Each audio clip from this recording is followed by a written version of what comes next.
BigFooty Blues. BigFooty Blues. BigFooty Blues. Turn the BigFooty Blues.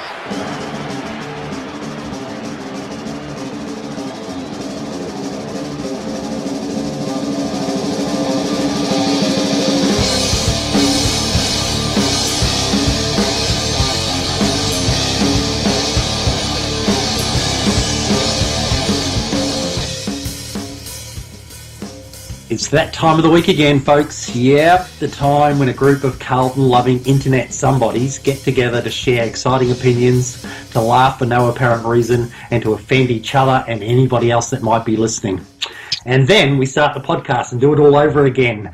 I'm ODN, and this is episode 3 of the 2016 BigFooty Blues Podcast. As usual, I've surrounded myself with the creme de la creme of BigFooty posters in no particular order. Hello, HBF.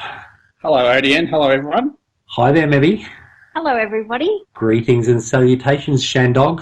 Oh, hardy. Yeah. How you doing? And about a day late, ferrisb, just taking the piss as usual. How you going, mate? Oh, is this thing on? Wait, hello.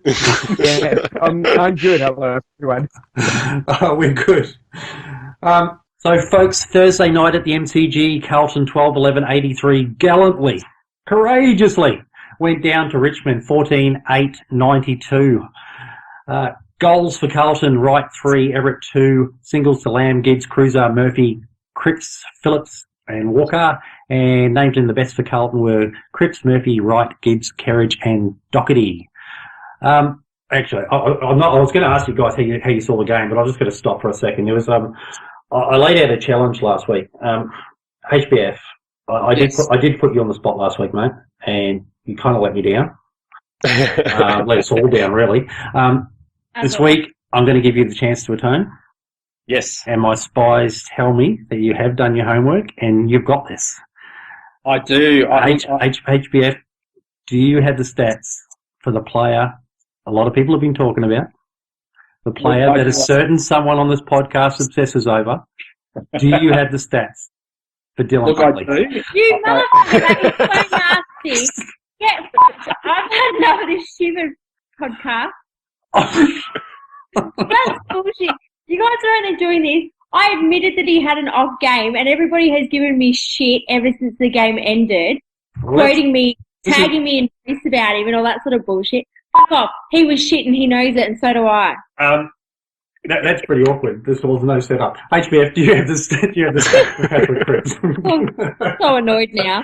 I can answer. I hope the bleeper, is on a trial version that only lasts like 30 bleeps, and then the music is gone. Stop! It's like $10 a bleep.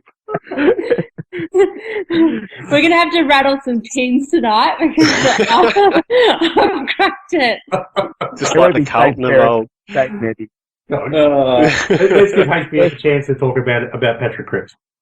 Look, I have done some homework on Patrick's game. So here are the numbers that matter. He had 27 touches. Of those, 17 were contested, 10 clearances, 1 goal, and his disposal efficiency was 74.1%. Not really much I can say about it other than it was just an unbelievable game from him. His ability to get the ball out to teammates and his vision is sort of up there with sort of Sam Mitchell.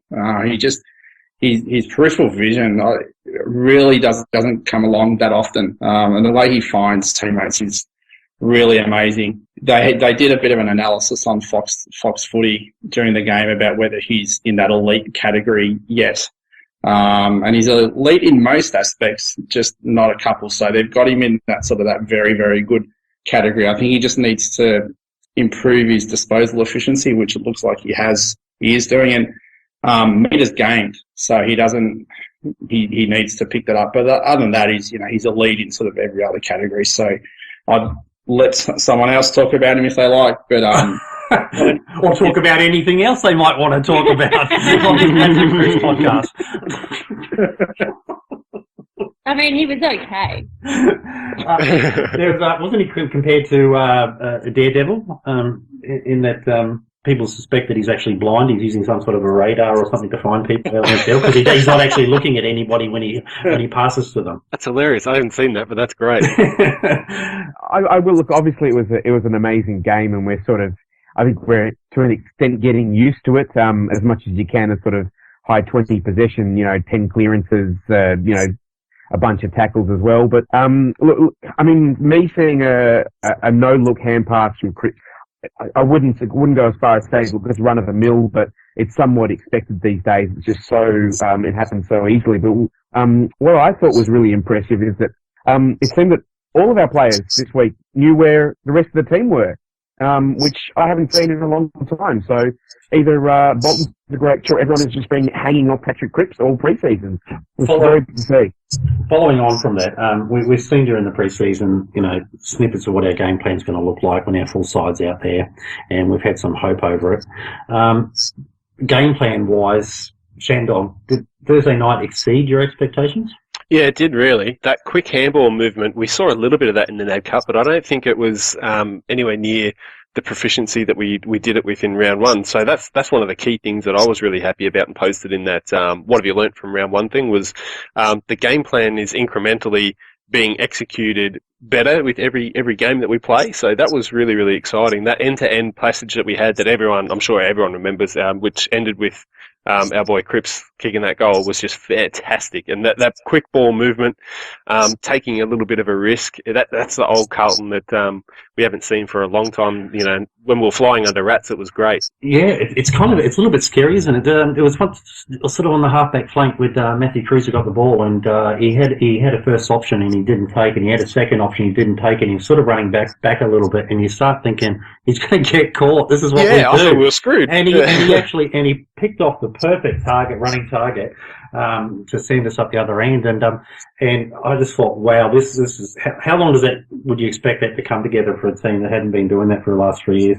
Amazing. I actually got a little confession to make to the rest of you podcasters and the wider Carlton community. I actually didn't go to the game on Thursday night. I actually chose to stay home and watch it.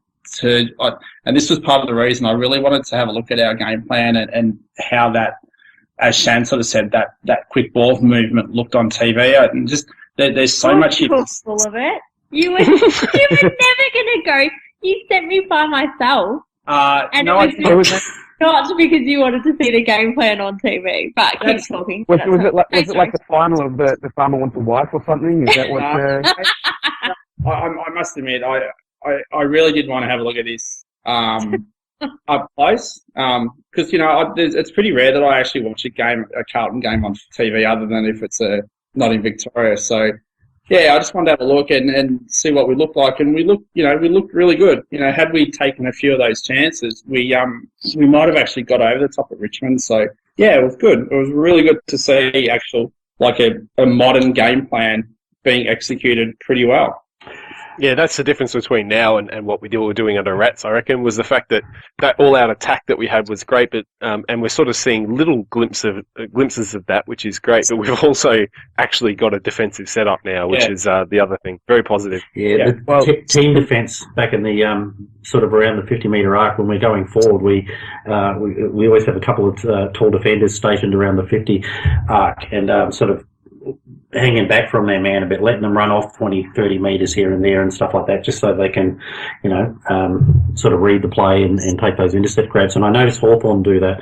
And I've read Hawthorn supporters saying when they started watching that game and we started some of those plays that we were unfolding, they would go, oh my God, they're just like Hawthorn. And that's praise from Caesar kind of thing. So, obviously we have to get a lot better at it, but... You guys, how good is it to have a fit Cruiser, Gibbs and Murphy all on the same side though? Like, Murphy played, I remember him used to play, and for someone who hasn't had a pre-season at all, I think he absolutely smashed it.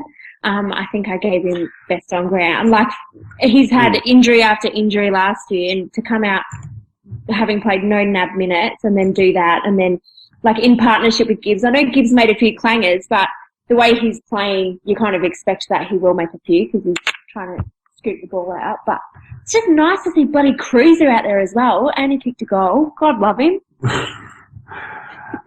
Now, all three had really good, you spot on.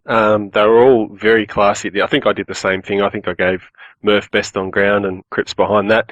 But, yeah, to see them all firing at the same time, it does mean that if we can get those guys on the park for the vast majority of the year, we are going to be competitive with everyone. So I'm totally wrapped with how that midfielders went, except for that little patch in the last quarter where we pretty much lost it all. But, Yeah, other than that, it was good. All. I just think we need to add one more quality mid somewhere, and that sort of thing. Yeah. So when Cripps is resting or whatnot, then we've sort of got somebody else to go in there and pick up the slack. Maybe another big body. I noticed we won the uncontested possessions pretty handily, and now usually when we play Richmond, they generally win those uncontested possessions and they run around the outside of us. So for us to actually beat them at their own game in that regard is pretty impressive.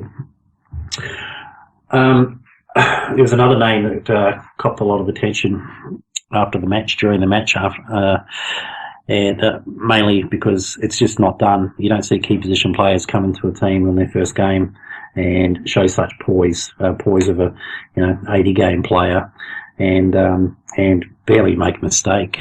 Jacob Wiedering was probably every bit as good or even better than we envisaged he'd be. He was probably the best defender we had that night, to be honest with you. I agree. I mean, Rowe had a decent game. Jamo was a bit meh. And if you had to pick one key defender, Wiedering probably had the best game out of the lot. I was listening to SEN on my way back from the game because I actually went to it.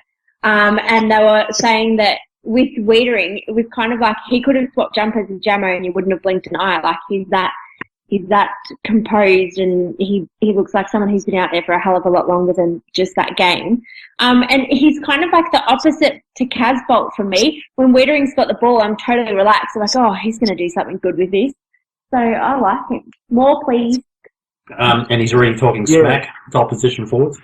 Isn't he though? That missed it by that much or whatever he did to Jack Rewa was delicious. That was you've got a small dictaphone. I was being polite for once in my goddamn life. Wiedering's been pipped at the post and missed out on the Rising Star nomination this week, but I'm sure that he will get one. Anybody else in the game that sort of impressed you? Right. Yeah, I was going to say exactly the same thing. I got in first. Right. And second and third. Yeah, exactly. And I'm still going. We've been missing a little goal sneak. I like him. If he can keep doing that, then he might be a favourite. That was good. We've been crying out for a goal sneak for a small forward for quite a while now. Probably since around about 2013, I'd say. So it's good to have one, and just on that, Jed Lamb's the other one that we sort of normally look at as being a small medium forward, playing that sort of role as well, and he was solid. I don't think he disappointed. Yeah, good game. I went back and watched the first half because I'm Sam Doherty's board buddy, so I thought I was going to go back and just record some of the little good bits of stuff he's done as like a round one highlights thing and post it on his thread. But having watched the first half back, the thing that stood out to me watching it the second time was how good Wright and Lamb were up forward for their pressure and locking the ball in.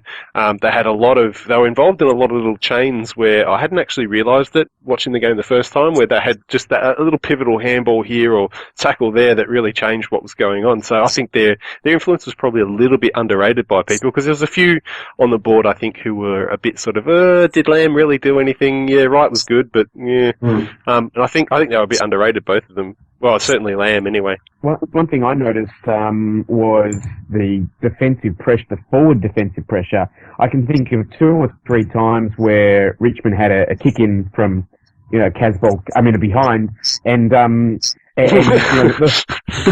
ball came out. So if the kick in played on, they had a couple of players rushing at them, and they had a lot of pressure on them. If they booted it to 50, the ball actually stayed within sort of 60 metres of goal for actually a couple of minutes. Like that, it was just maybe a bit overreaction to say there was a wall there they couldn't get past, but it was a real battle, and there was tackles, and there was pressure and turnovers, and we forced some even boundary throw-ins. Yep. And these, like you said, Wright and Lamb were in that, a big part of that. And we had chunks of minutes where it just didn't go past centre, but for the right way for once. And it was really good to see, and that's just, so important, especially when, a forward 50 entry and target is difficult for us. If we can keep it up there and make something of it, it's going to be, we need all the goals and inside 50s we can get. Seeing as though you're his board buddy, Sam Doherty. And Bunny. Yeah, both. Especially at Easter. Yeah.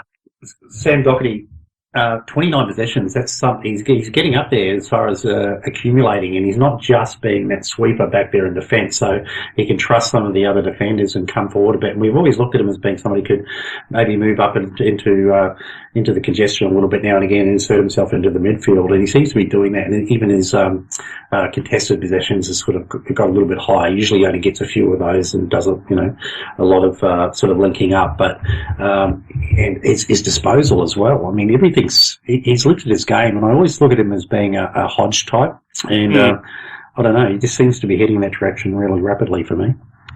Yeah, he had a pretty good game in that regard. He was still, I think, playing a fair bit like that sweeper sort of guy. Like, I noticed a few times where the ball would get kicked in along to our defence, someone would spoil, and he'd receive a hand pass after whoever cleaned it up and kick it out of defensive 50. And he did a good job of it too. His disposal was pretty good. That's the one knock that people sort of have on him, is occasionally he can just spray a terrible one. He didn't. There was none of that in round one. He ran quite hard. I saw a lot of good hard chases.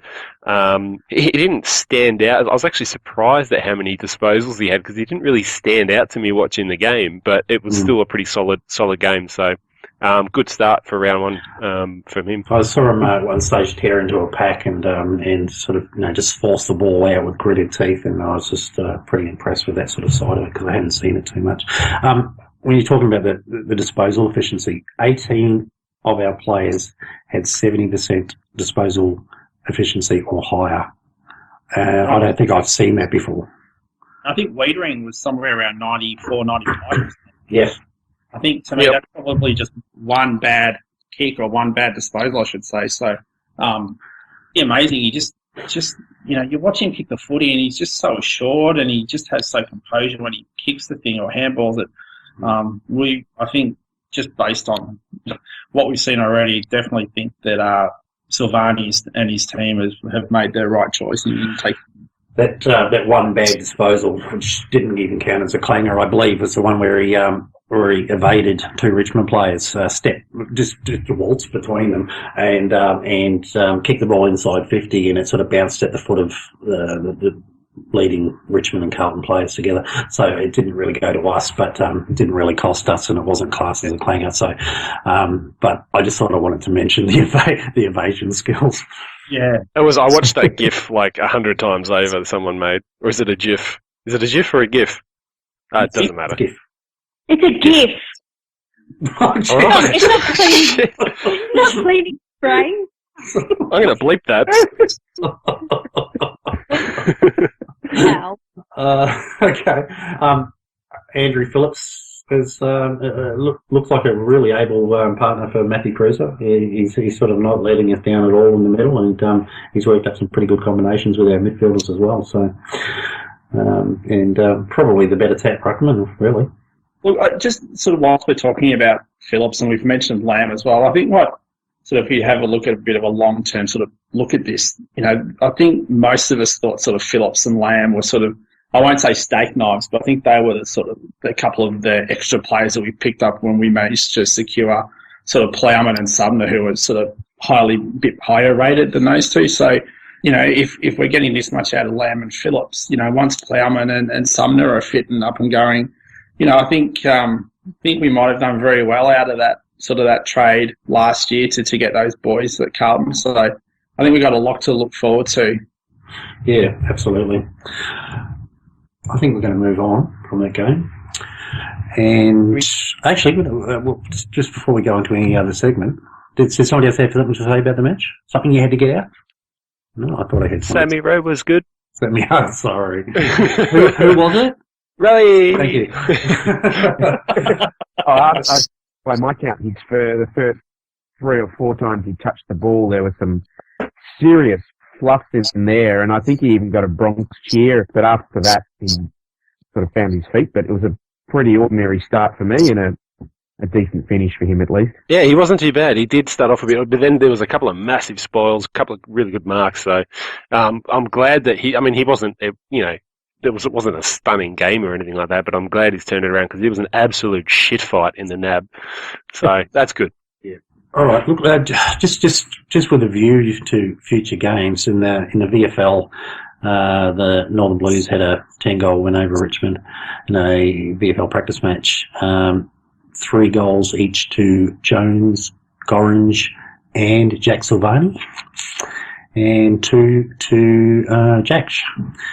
And I think out of the runners, Kieran Byrne seems to be the one that stood out. So, just I didn't listen to the match. I didn't go to the match. Did anybody here go to that match? No. No. So just watching the tweets as they came in and sort of hearing the write-ups and stuff like that, it seemed to be a lot of players that were in good form, and a healthy Northern Blues is really, really good for the senior team.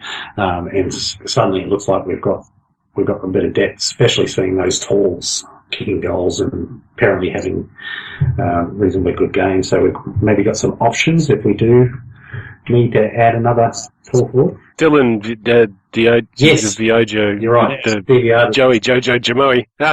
He got a special write-up for being quite effective there. I think he got just over 20 disposals or so.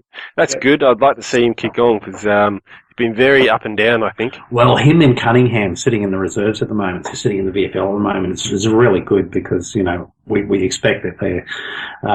DVR was the one we had a bit of a query over, but he seems to have really responded to Bolton's coaching.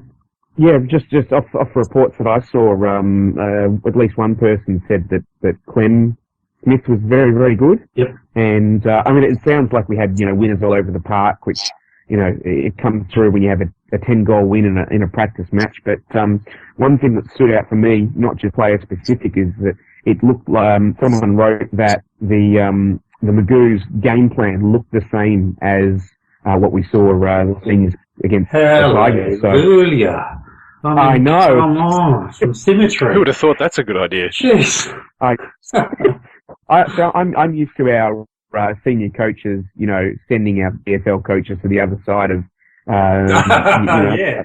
the side of the stands and you can give each other greases and all sorts of things. So look, that was really, really reassuring for me. And apparently one of the players said that the VFL players has said that they've even spent time with the Carlton coaches as well. So it seems that it's such a no-brainer to us, and finally it does, because even if they're not listed players, they're working with our listed players, and we need our listed players to play in a certain way. And if they can't develop because the standard of the others is no good, why wouldn't you sort of at least give them a taste of give the other guys a taste of what a professional AFL team does, and maybe they'll end up on an AFL list someday as well. So I think it is a no-brainer, but given where we come from, wild applause.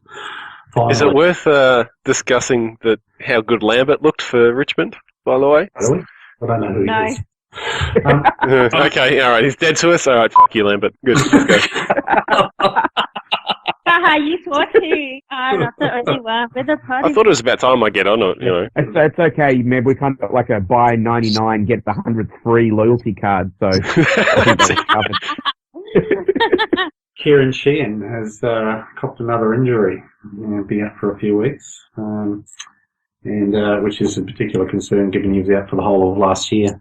So, God, I mean, as a rookie, who's not a nominated rookie and who's going to rely on a long-term injury, with big Harry Mackay out for 10 weeks, it was an opportunity for somebody to get elevated, and maybe Sheehan would have been that one normally. So he's going to battle to get back into the senior team this year, and it's a bit of a concern, but talented player, just maybe injuries at the wrong time when the side's looking to build is going to be tough on them. So fingers crossed. It is only 4 weeks estimated at this point, though. So we're at the start of the season. He's had a bit of a pre-season. Hopefully, we can see him. Hopefully, yeah, but he's going to get back into the VFL and perform for a little while. Then he's going to rely on a long-term injury spot, and then he's got to come in and perform at AFL level and show what he was doing in 2014. Because we've made a lot of changes last year, and we're probably going to make a few more, and the spots will really be at a premium. So hopefully. How about, just briefly, anybody want to just talk about some of our future opponents and, who impressed and who did not impress at all? Well, HBF went to the Bulldogs Freo game yesterday. Sorry, what? He went to the Bulldogs Freo game this weekend? But he didn't go to a Carlton game. But anyway. Oh, shit. I tell you what, I'm Ferris. I'm sorry about giving you static for not watching the journey. HBF is on the shit list for sure. Yeah, I know. You can throw rocks at him. I'm happy. But so, funnily enough, Freo were terrible, atrocious, really bad, awful, horrific. And the Bulldogs were freaking on fire. I'm worried about meeting them. But, Freo I've never seen them play that badly that I can remember. It was so satisfying for me to watch. I wasn't expecting that word.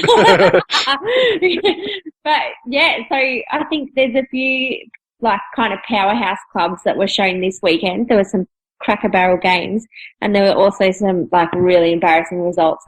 Do we need to mention Collingwood? Should I bring them up because they were bad? Oh, no, please we do. Should. Please do. So bad, guys.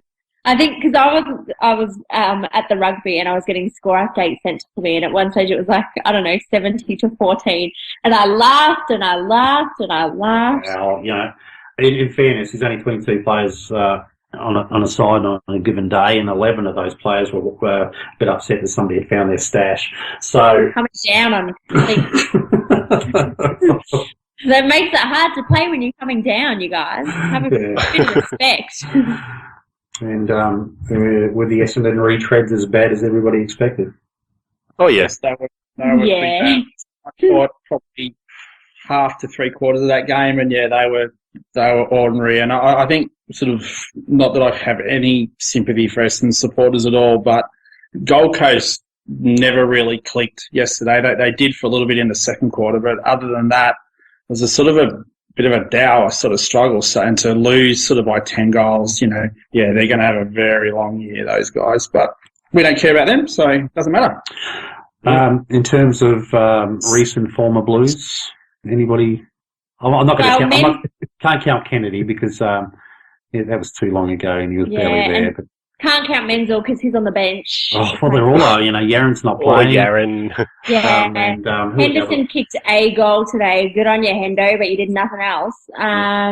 Jeffrey Garlett was good on Saturday. I watched a fair bit of footy on Saturday, and he was okay against GWS. So of the games that I saw, he was probably. Although Jared Wade, I think, played well. I think Jared Wade was probably one of the North's best. Yeah. I didn't watch that game. I watched Collingwood get flogged. So but Garlett was good. Yeah. So that was a walk down memory lane, and now we can forget all about you turncoat bastard.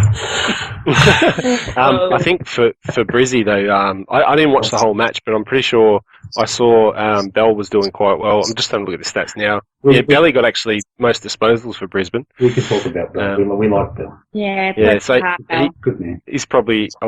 I think it's fair to say he had a good game. Robbo, a decent one as well. It looks like. Let me have a look. Advanced stats. Tom Bell. 83.3%, so not too bad. Nice work, Belly. Well done, Belly. Beach, on the other hand, I caught a few minutes of that game, and as soon as I flicked it on, he's banged it on the boot. It's gone directly up in the air to no one in particular, and I thought, oh, darling, never change. I'll tell you what, the thing that stood out to me, though, having a look at all these game scores and stuff, St Kilda really took it up to Port for most of the match, which was good. And even Brisbane, they got smashed by West Coast by 10 goals. That's a high scoring game. It was a really high scoring game. Yeah, them and St Kilda both scored 100 points plus, you know, and I look at us and I go, oh, you know, we've managed 83. We missed a lot of goals we should have kicked, but when we come up against those sort of teams, they're going to be able to score enough to beat us. So it's not like we had a great round one, but that's by no means that we're going to be beating guys like, or teams like Saints and Brisbane and even Essendon, to be honest. Well, no, fuck Essendon. Yeah, we'll smash them. You'll be right. Stop it. That's enough. Thank you. It's been a blue night so far, folks. Yeah.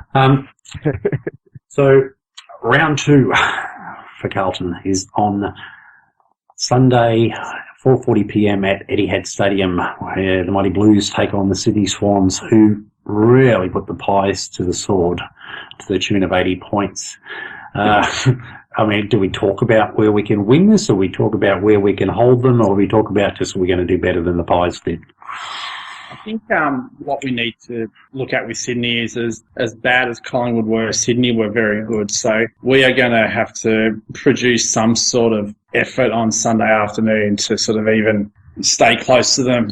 Our midfield against them in NAB 3 or 2 or whatever it was actually quite good. So, you know, if we can even break even with them in centre square clearances and not let them get that fast ball into the forward line to Buddy and Tippett, that will help. But their midfield depth is amazing, and all of their midfielders, I think Bar Kennedy had very good games on Saturday night, and you know, a lot of their kids played well. There was a couple of first gamers that looked all right, so we're going to be up against it from the get-go. But I will be there after about 17,000 dumplings with Mebby and thylacine, so I will be there cheering the boys and hoping for the best. Franklin has a bit of a shoulder niggle. I don't know whether it's a case of Sydney looking at it and going, well, do we risk him against Carlton? Or I think they're wondering whether they risk him against Wiedering. Well, look, he's going to have to get his arms up in the air, isn't he? So that's interesting. I don't know when he did. I didn't watch the game. I don't know when he did, when he injured his shoulder. So I don't know how he played after he injured it.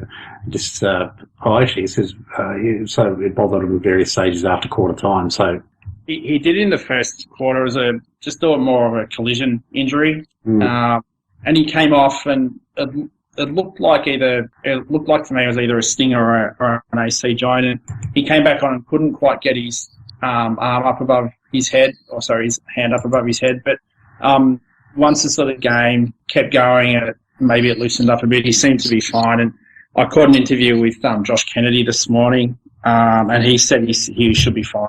They expect him to play on Sunday. So I think in the NAB Challenge, Ed Curnow tagged Josh Kennedy and did a pretty good job. Do you think it might be more prudent to put him on Luke Parker? Their midfield's so strong. I don't know who you'd tag him with, but he did so well on Kennedy a couple of weeks ago, so I'd be inclined to do that. I mean, their midfield is so deep with, you know, Kennedy and Jack and Hanbury and Parker and Heaney when he goes through, and Callum Mills, who only played his first game. So it's going to be tough. So I think we just try and lock down on one of them at least, and Kennedy's as good an option as any, I suppose. Collingwood just had no pressure in that midfield at all. So that's why the Sydney's midfielders pretty much almost did what they want. I mean, in that second quarter, it was all but a glorified practice session, a training session for them. There was just no pressure. They did what they wanted. So I'm expecting us to at least have that effort when we don't have the footy and not let them sort of run around and do what they want. Does Daisy come straight back into the side? Yeah, look, I've said on the board I wouldn't bring him back in. I don't see what he's done to be an automatic inclusion. I can't remember who it was, but somebody on the board today said, you know, if we're sort of doing a reset and a rebuild, you know, he's really not part of our future. So why does he come in when like someone like a Kieran Byrne or you know, Jacksh or someone like that who's performed well at VFL level? Why don't they come in ahead of him? So. Well, he can match up on Jeremy Laidler again and miss next week, so that's possible. It's probably because he costs a hell of a lot more than what Kieran Byrne costs, so they need to justify his salary somehow. Is there anybody in the gun to be dropped? I think Simon White and Dylan Buckley probably the two most nervous this week. Both didn't have good games, and yeah, I just find it a little bit ironic that Dylan Buckley was probably our most attacking, rebounding, chance-taking sort of halfback flanker previously, when we didn't have very many players doing it and doing it consistently and trying to make things happen. And as soon as we start playing a game like that, he sort of seems to be playing a different role, and he's a little bit confused by it. So I hope he works it out, and it doesn't cost him, too many games or anything. But you've got to say, if Buckley was one to miss out, that Kieran Byrne would be the perfect replacement. Yeah, it's going to be tough to say. I don't know if there's going to be too many changes. It might be the case of just sticking with the same round one team to go into round two and see how it goes again. Changes for the sake of changes is probably not a great thing. But I can understand people's arguments when they say, I'll bring some younger guys through for guys who aren't performing. So I really have no idea. So I hope you enjoyed my valuable contribution to that discussion.